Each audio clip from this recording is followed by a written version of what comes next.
Are you afraid of getting the income tax notice? क्या आपको डर है कि in a particular financial year आपने कुछ ट्रांजैक्शन ऐसे किए हुए हैं कि जिसका अगर इनकम टैक्स को पता चल जाए तो आपको नोटिस आ सकता है? Hey everyone, this is CA Priyanka Jadhav and today I will be discussing about these transactions जिसको कहा जाता है हाई वैल्यू ट्रांजैक्शंस और द स्पेसिफाइड फाइनेंशियल ट्रांजैक्शंस। और अगर ये इनकम टैक्स को पता चल जाए तो देयर इज अ पॉसिबिलिटी कि आपको इन फ्यूचर इनकम टैक्स का नोटिस आ जाए। तो कौन से ट्रांजैक्शंस है जो हाई वैल्यू ट्रांजैक्शंस में आते हैं? Let's see. So what is the high value transactions? Income tax ने एक लिमिट सेट की है कि जिसके अंडर आप ट्रांजैक्शंस कर सकते हैं इन कैश, और अगर आपने कैश में वो लिमिट से ज़्यादा ट्रांजैक्शंस किए तो वो हाई वैल्यू ट्रांजैक्शंस में और स्पेसिफाइड फाइनेंशियल ट्रांजैक्शंस में आते हैं, और जिसके अंडर आपने वो ट्रांजैक्शंस किए हुए हैं। फॉर एग्जांपल, अगर आपने बैंक से ट्रांजैक्शंस किए हुए हैं या शेयर मार्केट में किए हुए हैं या म्यूचुअल फंड में किए हुए हैं, तो वो particular entity government income tax को बता देगी कि ये पर्टिकुलर पर्सन ने in this particular financial year ये ट्रांजैक्शंस किए हुए हैं। और आपका past income tax return filing का रिकॉर्ड देख के इनकम टैक्स में send you income tax notice. So the first high value transaction is saving bank account transaction. हर किसी का सेविंग बैंक में अकाउंट होता ही है, और हाई वैल्यू ट्रांजैक्शंस के अंडर इनकम टैक्स ने कैश डिपॉजिट और कैश विड्रॉल की कुछ लिमिट दी हुई है। अगर आप आपके सेविंग बैंक से in a particular financial year cash deposit या कैश विड्रॉवल करते हो 10 लाख से ज़्यादा, तो आपकी जो बैंक है वो इनकम टैक्स को स्पेसिफाइड फाइनेंशियल ट्रांजैक्शंस का एक रिपोर्ट होता है, उसमें नोटिफाई करेगी कि this person has done cash withdrawal और cash deposits of rupees exceeding 10 lakh in cash from his saving bank account. और फिर इनकम टैक्स को वो ट्रांजैक्शंस के बारे में पता चलेगा, और there is a possibility that you may get the income tax notice in future. So be aware of this limit before you doing any cash withdrawal और cash deposit of exceeding rupees 10 lakhs in cash from your saving bank account.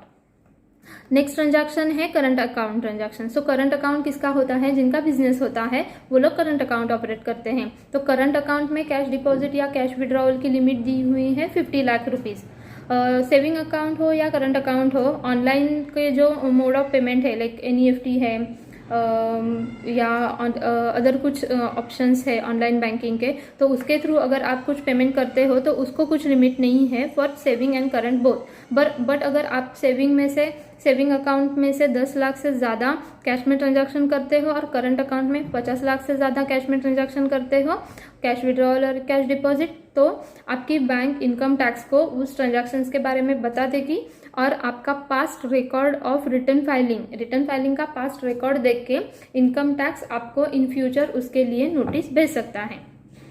Next transaction ये है आपका credit card का। अगर आप credit card से कुछ expenses करते हो और उसका रिपेमेंट आप अगर कैश में करते हो और वो कैश अगर 1 लाख से ज़्यादा है, तो आपका वो ट्रांजैक्शन आपकी क्रेडिट कार्ड की जो बैंक है या कुछ इंस्टीट्यूशन है, फाइनेंशियल इंस्टीट्यूशन, वो बता देगी इनकम टैक्स को कि इस पर्सन ने क्रेडिट कार्ड से 1 लाख से ज़्यादा कैश में पर्टिकुलर फाइनेंशियल ईयर में ट्रांजैक्शन किए हुए हैं, और फिर इनकम टैक्स वो ट्रांजैक्शंस देख लेंगी और आपको देयर इज़ अ पॉसिबिलिटी कि आपको इनकम टैक्स का नोटिस आ सकता है। फिर आता है आपके transactions through demat account, like you are doing share trading, mutual funds, और आपका बैंक में से क्रेडिट कार्ड का पेमेंट हो या DD का पेमेंट हो, अगर 10 लाख से ज़्यादा इन अ फाइनेंशियल ईयर है, जो कैश में नहीं है पर उसका लिमिट अगर 10 लाख से ज़्यादा है in a financial year for DD, demand draft, cash credit, mutual fund and share market का ट्रांजैक्शन, सेल और परचेज जो शेयर मार्केट में आप शेयर्स का करते हो, उसका अगर आपने in a particular financial year 10 lakh से ज़्यादा ट्रांजैक्शंस किया हुआ है तो वो भी इनकम टैक्स को रिपोर्ट होता है। आपका म्यूचुअल फंड अथॉरिटी, आपका सेबी शेयर मार्केट का, और आपका बैंक DD और CC वाला जो है जो SFT स्पेसिफाइड फाइनेंशियल ट्रांजैक्शंस के रिपोर्ट थ्रू इनकम टैक्स को नोटिफाई कर देगा। The next high value transaction is about sale and purchase of property. अगर आपने कुछ प्रॉपर्टी सेल या परचेस की हुई है जिसके ऊपर 30 लाख से ज़्यादा स्टैम्प ड्यूटी पे किया है आपने in the particular financial year for that particular transaction, then आपका रजिस्ट्रार इनकम टैक्स को वो ट्रांजैक्शन के बारे में नोटिफाई करेगा और उसके लिए आपको इन फ्यूचर नोटिस आ सकती है।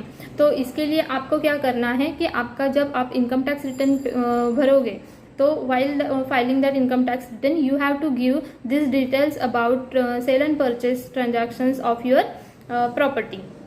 नेक्स्ट आता है आप कुछ गुड्स परचेस करते हो लाइक गोल्ड और या आप कार परचेस करते हो जिसके लिए अगर आपने कैश में 2 लाख से ज़्यादा पेमेंट किया तो भी आपको इनकम टैक्स का नोटिस आने का पॉसिबिलिटीज़ है। There are certain other transactions जिसके अंडर आपको इनकम टैक्स का नोटिस आ सकता है। मैंने आपको पहले वीडियो में मैंने बताया था कि if your income exceeds 2,50,000 in a particular financial year then it is mandatory for you to file the income tax return. तो अगर अभी मैं जो ट्रांजैक्शंस 2-3 ट्रांजैक्शंस आपको बताऊंगी उसमें अगर इवन इफ आपका पर्टिकुलर फाइनेंशियल ईयर में 2.5 लाख से ज़्यादा आपका इनकम नहीं है तो भी आपको इनकम टैक्स रिटर्न भरना है। तो कब? तो फर्स्ट ट्रांजैक्शन इज अगर आप लाइट बिल पे करते हो more than 1 lakh rupees in a particular financial year even if your income does not exceed 2,50,000 rupees तब भी आपको इनकम टैक्स का रिपोर्ट भरना है और उसके अंदर ये डिटेल्स डालनी है। अगर आप नहीं डालोगे तो वो उसका आपको इनकम टैक्स का नोटिस आने का पॉसिबिलिटीज़ है in future. The next transaction is अगर आपने पर्टिकुलर फाइनेंशियल ईयर में कुछ फॉरेन टूर की है, फॉरेन ट्रिप की है जिसके ऊपर आपने 2 लाख से ज़्यादा अमाउंट स्पेंड किया हुआ है और इवन इफ आपका total income in that particular financial year basic slab limit से कम है, 2,50,000 से ज़्यादा कम है तो भी आपको वो इनकम टैक्स को नोटिफाई करना है, आपका transaction income tax return file करना है, उसके अंडर वो रिपोर्ट करना है। So these are the transactions. Saving bank, current account, FD का भी है, OD, CC, mutual fund, debentures, bonds, आपका प्रॉपर्टी का परचेज, आपका गोल्ड परचेज, व्हीकल परचेज, ये सब ट्रांजैक्शंस का मैंने आपको जो अभी लिमिट बताया अगर वो लिमिट आपका कैश में लिमिट से ज़्यादा हो रहा है तो this transactions will be call as high value transactions और गवर्नमेंट इनकम टैक्स आपको जिसके लिए नोटिस भेज सकता है। So file your return on time, report your income correctly in the returns. क्योंकि ये ट्रांजैक्शंस का आपको नोटिस आया तो कुछ डरने वाली चीज़ नहीं है। अगर आपने ये ट्रांजैक्शंस किए हुए हैं तो उसका सेटिस्फैक्ट्री आंसर आप इनकम टैक्स को दे दो, पर अगर इनकम टैक्स को वो सेटिस्फैक्ट्री नहीं लगा तो आपका आगे इंक्वायरी हो सकता है। और आपको नोटिस कैसे आता है? तो आपका जो past income tax return filing का रिकॉर्ड है वो देखा जाता है। मानो आपने अभी ट्रांजैक्शन किया, क्रेडिट कार्ड का किया या आपने 1 लाख से ज़्यादा कैश पेमेंट किया या बैंक से किया हुआ है और उसका 10 लाख से ज़्यादा हो रहा है पर आपने कभी इनकम टैक्स रिटर्न फाइल ही नहीं किया हुआ है तो in that situation income tax आपको नोटिस भेज सकता है क्योंकि आपका पास्ट रिकॉर्ड कुछ नहीं है और आप सडनली 10 लाख का ट्रांजैक्शन कर रहे हो। Then at that time income tax में demand information from you. So you have to aware about these transactions, you have to be cautious while doing these transactions, you have to remember these limits while doing any transactions from your saving account या whether it is a current account, FD है या OD है, CC है, credit card है, जिसका भी आप transactions कर रहे हो तो आपको उसका लिमिट आपको याद होना चाहिए as a basic responsibility of yours और आपके नॉलेज के लिए। आज के वीडियो में इतना ही। अगर आपको ज़्यादा कुछ इन्फॉर्मेशन चाहिए और if you have any doubts then you are free to ask me questions और your doubts and mention them in the comment box. Thank you.